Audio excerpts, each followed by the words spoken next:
يرفع الله الذين آمنوا منكم والذين أوتوا العلم درجات.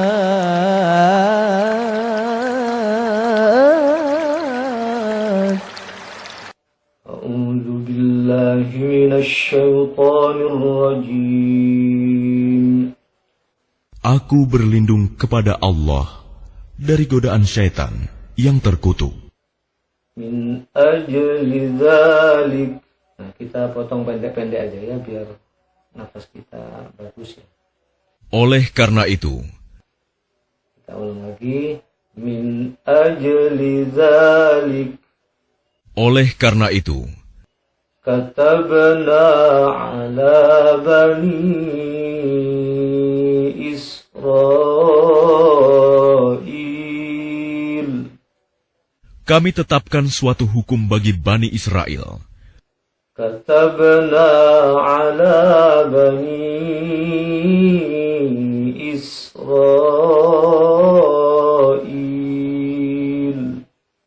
Kami tetapkan suatu hukum bagi Bani Israel. Annahu man qatala nafsan bighairi nafsin aw fasadin fil ardh. Bahwa barang siapa membunuh seseorang, bukan karena orang itu membunuh orang lain, atau bukan karena berbuat kerusakan di bumi. Annahu man qatala nafsan bighairi nafsin aw fasadin fil ardh. Bahwa barang siapa membunuh seseorang, bukan karena orang itu membunuh orang lain, atau bukan karena berbuat kerusakan di bumi. فَكَأَنَّمَا قَتَلَ النَّاسَ جَمِيعًا. Maka seakan-akan dia telah membunuh semua manusia. فَكَأَنَّمَا قَتَلَ النَّاسَ جَمِيعًا. Maka seakan-akan dia telah membunuh semua manusia. وَمَنْ أَحْيَاهَا فَكَأَنَّمَا أَحْيَا النَّاسَ جَمِيعًا. Barang siapa memelihara kehidupan seorang manusia, maka seakan-akan dia telah memelihara kehidupan semua manusia. وَمَنْ أَحْيَاهَا فَكَأَنَّمَا أَحْيَا النَّاسَ جَمِيعًا. Barang siapa memelihara kehidupan seorang manusia, maka seakan-akan dia telah memelihara kehidupan semua manusia. وَلَقَدْ جَاءَتْهُمْ رُسُلُنَا بِالْبَيِّنَاتِ. Sesungguhnya Rasul kami telah datang kepada mereka dengan membawa keterangan-keterangan yang jelas. وَلَقَدْ جَاءَتْهُمْ رُسُلُنَا بِالْبَيِّنَاتِ. Sesungguhnya Rasul kami telah datang kepada mereka dengan membawa keterangan-keterangan yang jelas. ثُمَّ إِنَّ كَثِيرًا مِّنْهُمْ بَعْدَ ذَلِكَ فِي الْأَرْضِ لَمُسْرِفُونَ. Tetapi kemudian banyak di antara mereka setelah itu melampaui batas di bumi. ثُمَّ إِنَّ كَثِيرًا مِّنْهُمْ بَعْدَ ذَلِكَ فِي الْأَرْضِ لَمُسْرِفُونَ. Tetapi kemudian banyak di antara mereka setelah itu melampaui batas di bumi. Alhamdulillah kita sudah bisa tadarus bersama. Mudah-mudahan huruf demi huruf kita dapat kebaikannya ya. Dan bisa memberikan syafaat nanti insya Allah pada hari kiamat. Karena kata Rasulullah, barang siapa membaca Al-Quran, maka ia akan datang pada hari kiamat syafi'an li ashabih, untuk memberikan syafaat bagi para pembacanya atau bagi para sahabatnya. Baik, kita artikan kata demi kata. Min, apa min? Dari. Ajli, nggak ada ya? Di situ ada yang ada artinya. Ajli. Ajli itu sebab. Ajli itu sebab. Sebab atau alasan atau tarikan. Ya, itu kan arti dasarnya itu. Jadi sebab atau alasan. Dzalika itu, ya. Jadi dari alasan itu, dari sebab itu, atau boleh oleh karena itu, boleh. Oleh karena itu atau dari sebab itu, maka dari itu boleh. Ya, diartikan begitu boleh. Tapi kita perlu tahu arti aslinya ya, biar enak ya. Adapun nanti bahasa Indonesia yang baik bisa kita reka-reka sendiri. Kata benar kami tetapkan, boleh ya. Sebetulnya arti dasarnya itu kami tuliskan, ya, kami tuliskan, kami wajibkan juga boleh. Ya, kutiba kan, kutiba alaikumusiyam. Kata benar, kata aba itu menulis artinya. Ya. Kitab berarti artinya kitab apa? Ya, tulisan. Jadi, kata benar berarti kami tuliskan. Kami tetapkan, boleh kami tetapkan. Ya, kalau udah dituliskan berarti udah ditetapkan. Ala, bagi boleh, atas, boleh juga. Bani Israel, ya, anak cucu Israel. Ya. Anak cucu Israel. Israel itu siapa? Bukan. Israel yang dimaksud di sini siapa? Ya, Israelnya Nabi Yakub. Kalau Bani Israel berarti anak cucu Nabi Yakub, anak cucu Nabi Yakub. Man, siapa yang atau barang siapa boleh, atau siapa saja juga boleh. Siapa, barang siapa, qatala, membunuh, nafsan, seseorang atau jiwa, ya. Barang siapa membunuh seseorang, bighairi, bukan karena atau dengan tanpa, ya. Nafsin, seseorang, ya. Gimana maksudnya? Barang siapa membunuh seseorang bukan karena seseorang. Begini, barang siapa membunuh seseorang bukan karena seseorang itu membunuh orang lain, gitu loh maksudnya. Ya. Barang siapa membunuh seseorang bukan karena orang itu membunuh orang lain. Annahu apa annahu? Bahwasannya man qatala nafsan bighairi nafsin au fasadin, atau berbuat kerusakan fil ardi, di bumi ya, atau bukan karena bighairi fasadin fil ardi, atau bukan karena orang itu berbuat kerusakan di muka bumi. Faka'annama, maka seakan-akan, ya boleh, qatala, ya, dia membunuh an-nasa, manusia, jami'an, berjamaah atau semuanya, seluruhnya. Barang siapa membunuh satu orang bukan karena orang itu membunuh orang lain, atau bukan karena orang itu berbuat kerusakan di muka bumi, maka seakan-akan dia telah membunuh seluruh manusia. Ngeri ya ini ya ancamannya. Waman, dan barang siapa ahyaha. Sebetulnya itu artinya menghidupkan ya, menghidupkan. Ha itu merujuk ke nafsan tadi, mangkotala nafsan. Hanya ke situ. Barang siapa yang memeliharanya, maksudnya memelihara jiwa. Barang siapa yang menjaga nafsan, maka fakaan nama, maka seakan-akan ahyan nasa, menjaga manusia jami'an, seluruhan. Barang siapa yang menjaga kehidupan seseorang, maka seakan-akan dia telah menjaga kehidupan manusia seluruhnya.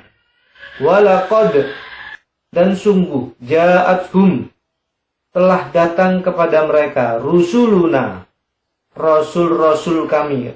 Ini kalau rusul itu banyak ya, rasul-rasul kami. Kalau satu orang berarti rasuluna gitu. Kalau ini rusul, kalau rusul itu banyak. Bil bayyinat, dengan bukti-bukti yang jelas. Bayan ya, bayan itu penjelasan. Dengan bukti-bukti yang jelas. Summa, kemudian ya, inna, sesungguhnya kasiron, ya, kebanyakan minhum, dari mereka, ba'da, setelah zalika, itu, fil ardi, di bumi, la musrifun, ya, sungguh orang-orang yang melampaui batas. Nah, tapi mereka itu kebanyakan, meskipun sudah diutus para rasul dengan bukti-bukti yang jelas, dengan ya bukti-bukti yang jelas, termasuk juga mukjizat di dalamnya ya, tetap saja kebanyakan dari mereka berbuat melampaui batas di muka bumi ya, berbuat melampaui batas. Kita sudah pernah bahas ini tentang melampaui batas. Mudah-mudahan kita tidak termasuk orang-orang yang melampaui batas. Ini luar biasa ya ini ya, tentang Bani Israel sudah diutus para rasul. Itu sebetulnya salah satu bukti kasih sayang Allah kepada manusia ya, bahwa Allah itu sebetulnya tidak ingin manusia itu nantinya celaka. Makanya dia suruh para rasul itu biar menjelaskan mana yang benar, mana yang salah, memberikan kabar gembira dan peringatan supaya manusia ini selamat di dunia maupun di akhirat. Tapi apa tanggapan mereka? Kebanyakan dari manusia itu sungguh melampaui batas. Mudah-mudahan kita tidak termasuk di dalamnya. Sebelum kita lanjutkan ke tafsir, ada yang mau ditanyakan mungkin hubungannya sama tajwid ini ya, dalam bacaan ya. Kalau nggak ada, kita lanjutkan ya ke tafsir. Udah agak pagi ini. Bagian yang pertama adalah min ajli dzalik. Min ajli dzalik. Oleh karena itu, atau dari sebab itu, atau maka dari itu, di dalam tafsir Al-Qurtubi yang dimaksud adalah disebabkan karena sang pembunuh itu dan dosa-dosanya. Siapa maksudnya? Siapa kira-kira yang dimaksud? Qabil ya, yang dimaksud Qabil. Kemudian yang kedua, masih dalam tafsir Al-Qurtubi, min ajli dzalik, maksudnya adalah karena disebabkan oleh bencana ini. Jadi maksudnya bukan Qabil saja, tapi kejadian Qabil dan Habil. Kejadian Qabil dan Habil. Nah, itu ya, min ajli dzalik. Kemudian di dalam tafsir At-Tabari yang dimaksud dengan min ajli dzalik adalah barang siapa melakukan dosa dan kejahatannya. Qabil bisa dipahami ya. Jadi barang siapa yang melakukan dosa dan kejahatan Qabil. Bagi siapa saja maksudnya. Bagi siapa saja yang melakukan dosa dan kejahatan seperti yang dilakukan oleh Qabil. Kemudian yang terakhir dari tafsir Ibnu Katsir, bahwa yang dimaksud dengan min ajli dzalik adalah karena anak Adam pernah membunuh saudaranya secara aniaya dan permusuhan. Ya, seperti itu ya kata-kata di dalam tafsir. Lanjut bagian yang kedua. Kata ala bani Israel.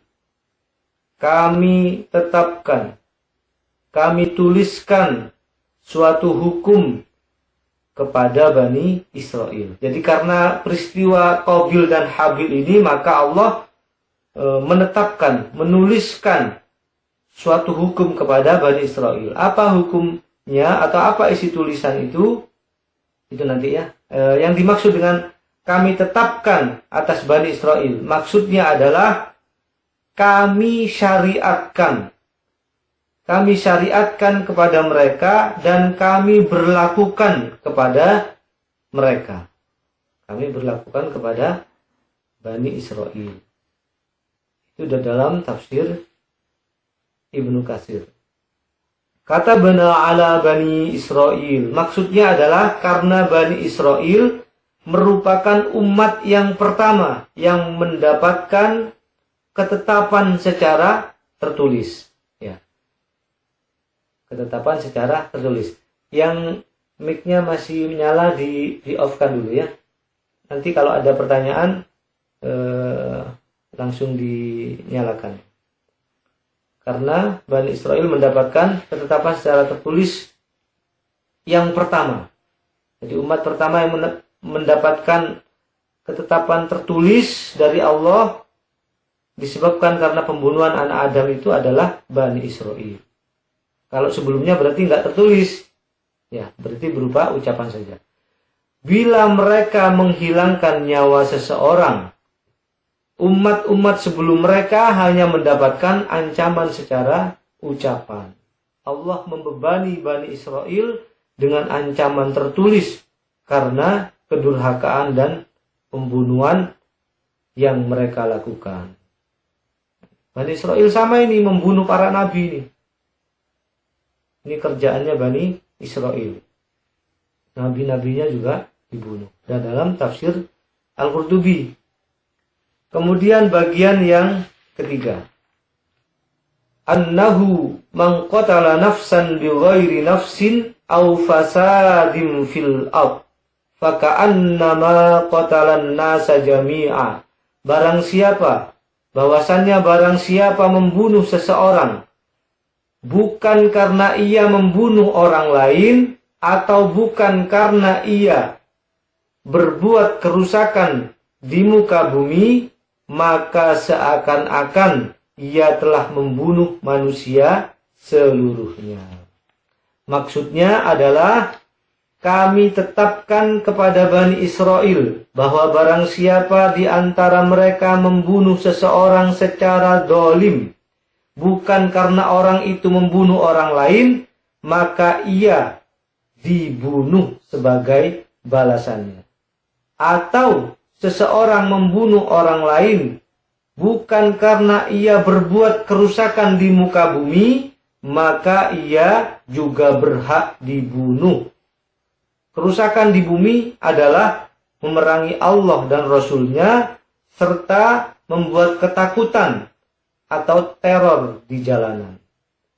Yang kedua, maksudnya adalah barang siapa membunuh seseorang nabi atau pemimpin yang adil, maka ia seakan-akan telah membunuh manusia seluruhnya. Yang ketiga, bagi yang dibunuh karena berbuat dosa. Bagi yang dibunuh karena berbuat dosa. Yang keempat, maksudnya adalah orang yang membunuh seseorang yang diharamkan untuk dibunuh akan dipanggang di neraka. Sama halnya dengan orang yang membunuh seluruh manusia. Yang kelima, barang siapa yang membunuh orang mukmin bukan karena ia membunuh orang lain, maka ia harus dikisos atau dibalas. Atau istilah kita itu nyawa dibayar nyawa.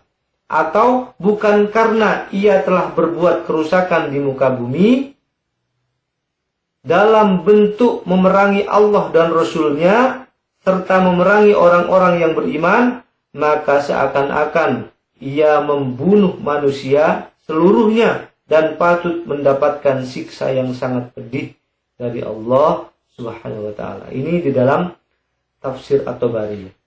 Kalau dalam tafsir itu memang yang enak dibaca gini biar gak banyak menyimpang dari kata-kata ulama ya. Annahu man qatala nafsan bighairi nafsin aw fasadin fil ardi faka'annama qatalan nasa jami'a. Maksudnya adalah di dalam tafsir Ibnu Katsir, Imam Mujahid berkata bahwa orang yang membunuh seorang mukmin secara sengaja, maka Allah menjadikan neraka jahanam sebagai balasan untuknya. Allah murka kepadanya, Allah melaknatnya dan menyiapkan siksaan yang pedih baginya. Jika dia membunuh manusia seluruhnya, maka hukuman yang akan diberikan kepadanya tidak lebih dari itu. Yang kedua, Ibnu Zaid berkata, barang siapa membunuh seseorang, maka dia harus dikisos sebagaimana juga diharuskan jika dia membunuh manusia seluruhnya. Yang ketiga, Ibnu Atiyah berkata bahwa orang yang melakukan pelanggaran terhadap satu orang adalah dipandang sama dengan orang yang melakukan pelanggaran terhadap semua orang. Ini di dalam tafsir Al-Qurtubi. Kemudian berikutnya di dalam tafsir Ibnu Katsir. Annahu man qatala nafsan bighairi nafsin aw fasadin fil ard faka'annama qatalan nasa jami'a. Barang siapa membunuh jiwa tanpa sebab, seperti karena kisos atau karena berbuat kerusakan di muka bumi, dan dia menghalalkan membunuh jiwa tanpa sebab dan tanpa dosa, maka seakan-akan ia telah membunuh manusia seluruhnya di muka bumi ini. Karena menurut Allah tidak ada bedanya antara satu jiwa dengan jiwa yang lainnya. Hasan Al-Basri berkata bahwa maksudnya adalah sama di dalam hal dosanya. Maksudnya tadi kan seakan-akan membunuh manusia seluruhnya. Maksudnya sama seakan dalam hal dosanya. Maksudnya sama dalam hal dosanya. Baik, bagian yang keempat, waman ahyaha faka'annama ahyan nasa jami'a. Barang siapa yang memelihara kehidupan seorang manusia, maka seolah-olah dia telah memelihara kehidupan manusia seluruhnya. Maksudnya adalah barang siapa mengharamkan membunuh seorang manusia dan meyakini keharaman tersebut, berarti selamatlah seluruh manusia berdasarkan pertimbangan ini. Memelihara kehidupan artinya tidak membunuh jiwa yang diharamkan oleh Allah untuk membunuhnya. Yang kedua, Sa'id bin Jubair mengatakan bahwa barang siapa yang mengharamkan darah seorang muslim, maka seakan-akan dia mengharamkan darah manusia seluruhnya. Itu yang dimaksud dengan memelihara kehidupan ya. Jadi mengharamkan darah seorang muslim, maka seakan-akan dia telah mengharamkan darah manusia seluruhnya. Yang ketiga, Mujahid berkata bahwa barang siapa yang memelihara kehidupan, yaitu menyelamatkan orang lain dari tenggelam, kebakaran, atau kebinasaan. Ya, bencana secara umum. Ya. Itu yang dimaksud dengan memelihara kehidupan. Yang keempat, Hasan Al-Basri berkata maksudnya adalah sama di dalam hal pahalanya. Jadi tadi kalau membunuh seorang manusia seakan-akan membunuh seluruhnya. Itu maksudnya sama dalam hal dosanya. Sekarang memelihara kehidupan seseorang sama dengan memelihara kehidupan manusia seluruhnya. Maksudnya sama apanya? Sama dalam hal pahalanya. Ini di dalam tafsir Ibnu katsir. Wa man ahyaha faka'annama ahyan nasa jami'a. Maksudnya adalah tidak membunuh dan tidak membinasakan seorang manusia. Kehidupan yang sesungguhnya adalah milik Allah. Sebagaimana penciptaan juga milik Allah. Oleh karenanya tidak boleh kita merusaknya. Ini di dalam tafsir Al-Qurtubi. Kemudian di dalam tafsir At-Tabari maksudnya adalah barang siapa memaafkan orang yang seharusnya terkena kisos, maka dia tidak membunuh orang tersebut yang seharusnya dibunuh sebagai hukuman kisos. Itu yang dimaksud dengan memelihara kehidupan seorang manusia. Mestinya orang itu dikisos kemudian dia maafkan. Nah, maka ini dikatakan memelihara kehidupan seorang manusia. Sama seperti memelihara kehidupan manusia seluruhnya. Yang kedua, Abu Ja'far berkata, barang siapa mengharamkan membunuh orang yang telah diharamkan oleh Allah, jadi Allah mengharamkan jiwa ini untuk dibunuh, dan dia ikut mengharamkan, dan dia tidak membunuhnya, berarti ia telah memelihara kehidupan manusia seluruhnya. Ini dalam tafsir At-Tabari. Bagian yang kelima adalah walaqad ja'atuhum rusuluna bil bayyinat. Sesungguhnya telah datang kepada manusia, kepada mereka rasul-rasul kami dengan membawa keterangan atau bukti-bukti yang jelas.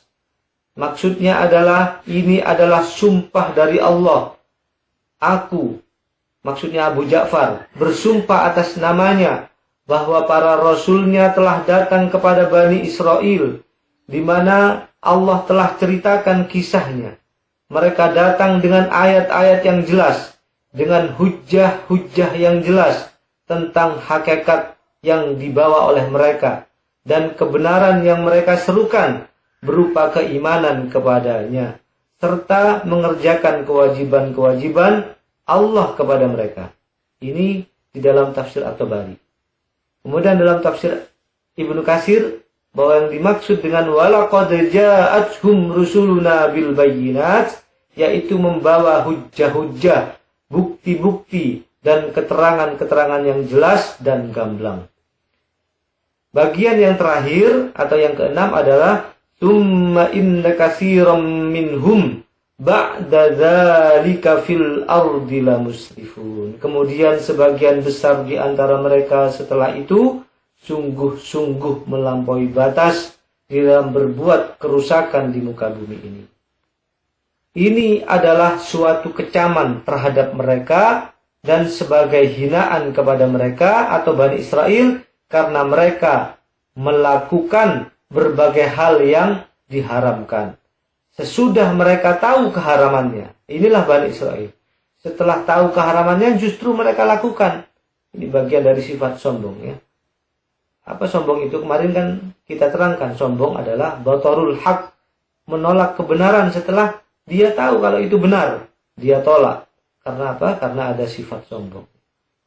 Seperti yang juga telah dilakukan oleh Bani Quraidah, Bani Qainuqa di wilayah Madinah. Dan ini sudah pernah kita jelaskan secara singkat waktu kita dahulu membahas namimah ya, tentang Yahudi di Madinah. Akhirnya semuanya diusir sama Rasulullah. Ini di dalam tafsir Ibnu Katsir. Kemudian di dalam tafsir At-Tabari, yang dimaksud dengan kebanyakan dari mereka setelah itu melampaui batas. Maksudnya kebanyakan dari Bani Israel setelah kedatangan para rasulnya itu bermaksiat kepada Allah, menentang perintah dan larangannya, melampaui Allah dan Rasulnya dengan mengikuti hawa nafsu mereka serta membangkang terhadap nabi-nabi mereka. Ini dalam tafsir At-Tabari. Demikian ini tafsir Al-Quran surah Al-Ma'idah ayat 32. Kemudian apa pelajaran yang bisa kita ambil dari tafsir atau dari surah Al-Ma'idah ayat 32 ini? Yang pertama adalah bahwa Allah memberikan pendidikan bagi manusia tentang tahapan dalam memberikan peringatan. Ini ibrah yang pertama atau pelajaran yang pertama. Di dalam ayat ini Allah memberikan pelajaran kepada umat manusia tentang tahapan dalam memberikan peringatan kepada orang lain. Ya. Bahwa yang pertama adalah bagi yang mengingatkan itu harus menempuh cara ini, yaitu yang pertama secara lisan, yang kedua secara tulisan atau SP ya. Kalau kita pernah dengar SP, ya tak ingatkan ping telu wis gitu. Nah, ini peringatan pertama, peringatan kedua, peringatan ketiga. Allah memberikan pelajaran pertama secara lisan, yang kedua secara tulisan.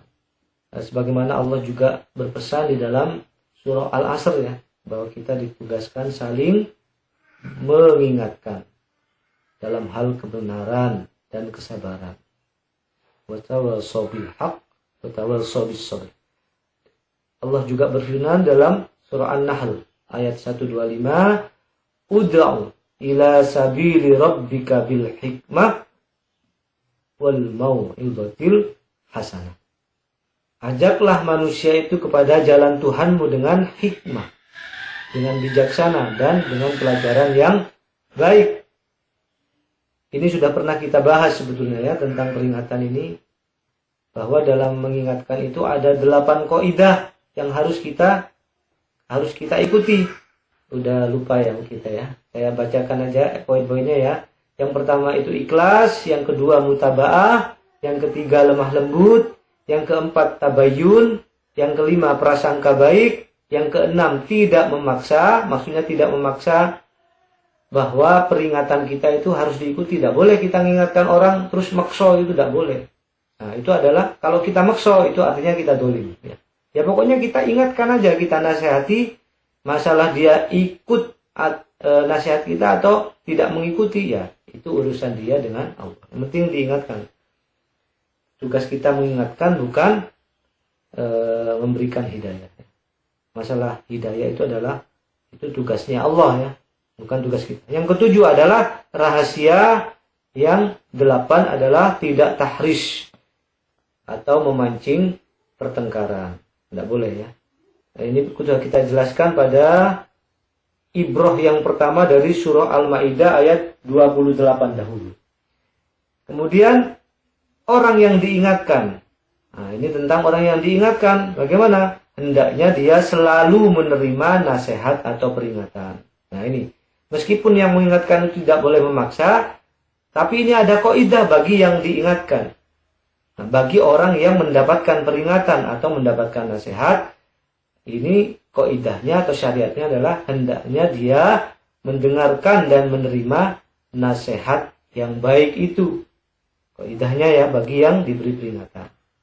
Di dalam surah Al-Baqarah ayat 206 Allah berfirman, wa idza qila lahu ittaqillaha akhadhathul 'izzatu bil itsm fahasbuhu jahannam wa la bi'sal mihad. Jika dibilangi supaya bertakwa, justru malah bangkit sombongnya untuk berbuat dosa. Justru malah menentang. Ini orang-orang yang sombong ya. Pantaslah jahannam itu baginya, dan itu adalah tempat tinggal yang terburuk. Surah Al-Baqarah ayat 206.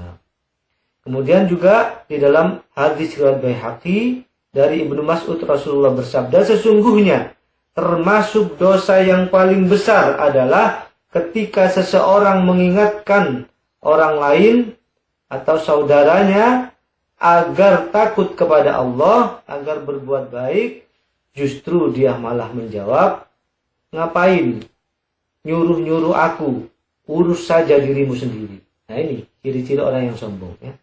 Ketika diingatkan justru jawab begitu, laopo, yo urus awakmu dhewe po. Nah gitu. Ini nggak boleh ya. Ini ciri-ciri orang yang sombong. Ini pelajaran yang pertama, bahwa tahap-tahap dalam memberikan peringatan. Yang kedua, larangan, bahwa Allah memberikan pelajaran dalam ayat 32 ini. Allah melarang membunuh jiwa yang diharamkan oleh Allah. Allah melarang membunuh jiwa yang diharamkan oleh Allah. Nah, ini pernah kita terangkan juga dalam surah Al-Maidah ayat 30 pada ibrah yang kedua. Kalau kita masih ingat ya, membunuh orang mukmin akan mendapatkan balasan di dunia dan akhirat dan merupakan dosa yang membinasakan.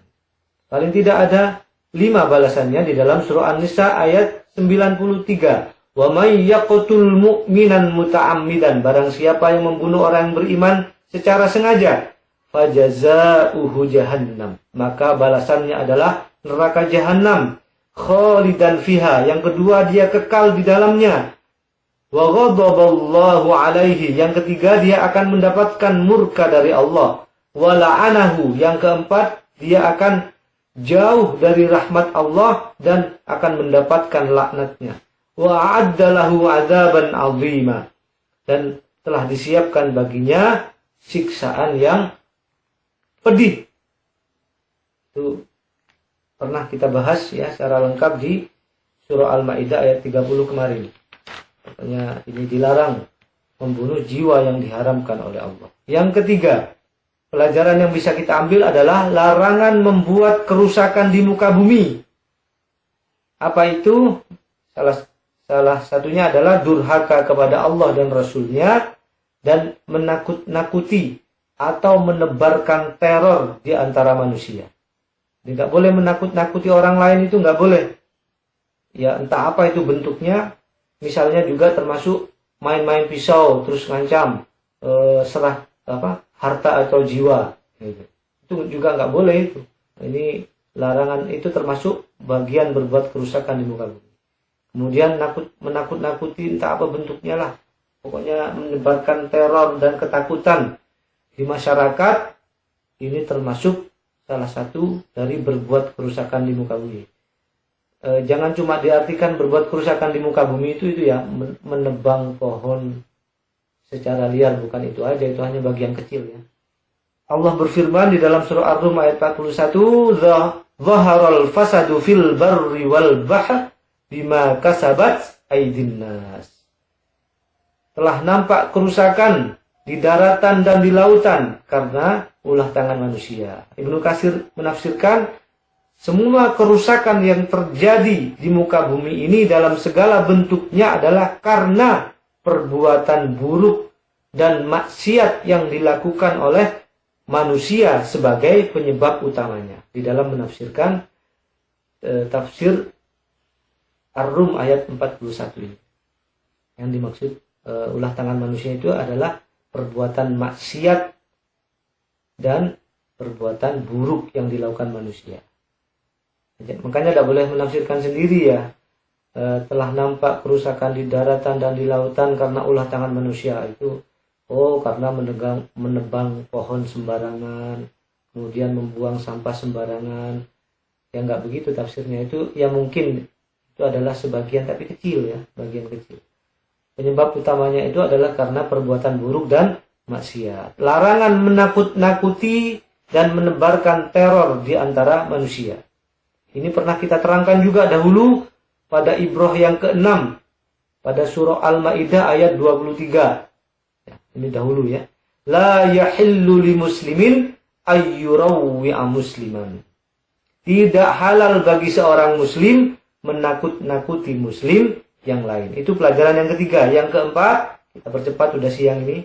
Hendaknya menolong jiwa yang sedang terancam di dalam mara bahaya. Hendaknya menolong jiwa yang sedang terancam atau dalam mara bahaya. Bahkan kalau kita lagi sholat terus ada yang sedang terancam untuk atau sedang dalam mara bahaya, batalkan sholatnya untuk menolong orang yang sedang dalam mara bahaya tersebut. Ini banyak yang menerangkan ini di dalam berbagai kitab ya, di dalam kitab Al-Mughni, Al-Iqna dan lain-lainnya. Ya, lagi sholat misalnya kita bawa anak terus anaknya mau kecemplung sumur misalnya, enggak harus dibatalkan itu sholatnya. Ya harus bergegas menolong anaknya. Enggak boleh, salah lagi sholat ini menghadap Allah, biarin aja, ya mati anaknya nanti. Ya, enggak boleh. Atau ada ular mau menggigit saudara kita tapi dia lagi sholat, ya batalkan. Menolong orang lain yang sedang terancam. Yang kelima, pelajaran yang bisa kita ambil adalah bahwa Allah tidak menghendaki atau menginginkan manusia itu celaka. Dia ciptakan alam dan isinya untuk manusia, supaya manusia itu nggak musnah, supaya manusia bisa memenuhi keperluannya.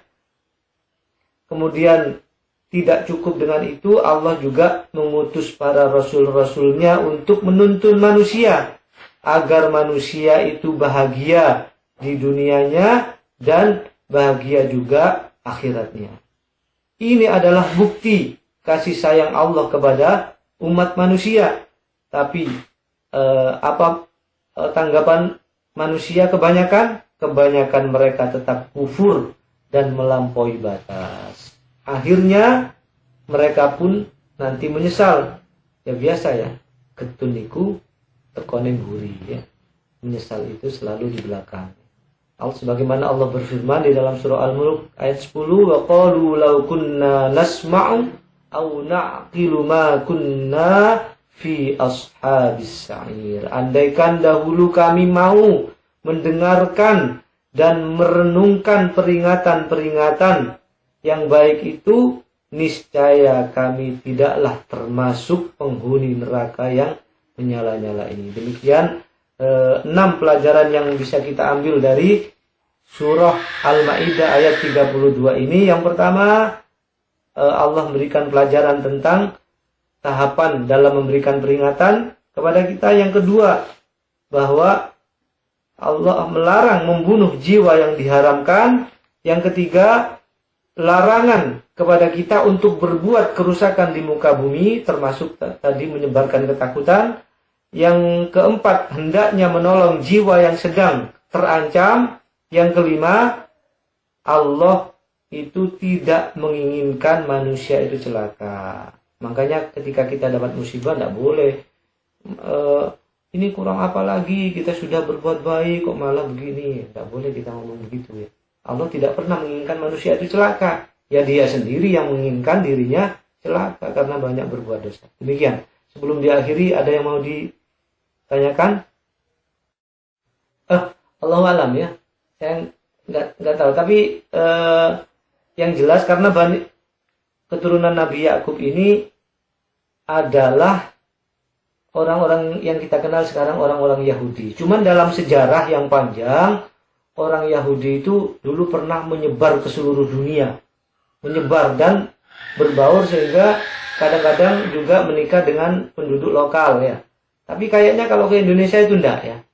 Jadi gini, keturunan Bani Yakub itu atau Bani Israel, kalau kita kenal itu sekarang dengan negara Israel, tapi belum tentu juga. Belum tentu juga karena dia sudah bercampur baur dengan orang-orang luar ya.